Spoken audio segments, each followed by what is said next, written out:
Hello mga kayuki, quick recap lang. Sa segi na magpangita og kananan, kamaisan among nakitaan. Unya paglabay pagyud na mo sa unahan iring itum among naagian. Swerte bakahan ni or malason mi sa unahan. Maura ba na isulti sa mga katiguangan? Pero dili ta mahadlok kay gigotom na ang tiyan. Ayay duha na sabang agianan, mura gurong turn na sabang kapaingnan. Wala tay mahimo kay maumani atong ganahan, hala diritso ragyud ta sa atong padulngan. Hala! Dirigyud sa bukid na agyud da kung ahawan, unya nakita na mo. Kabaw nga nagahigda sa iyang higdanan. Dili siya mahadlok maitom kay itong namandaan.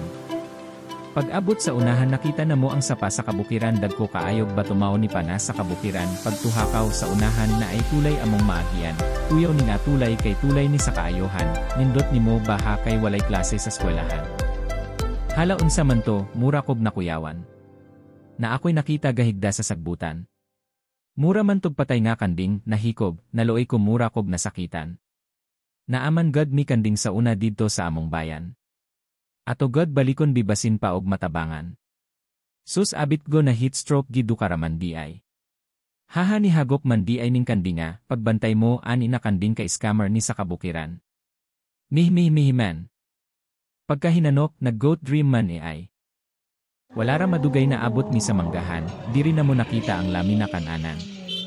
Kusina di pamilya iyang pangalan, nagpaluto na migsisig, burger o pritong isda. Daghan man di ay mangaon diri maong milingkod nako sa lingkuran. Diri rataman atong video, salamat sa tanan. Kinsa ganahan magpa-shoutout comment lang ayaw paglangan. See you next update.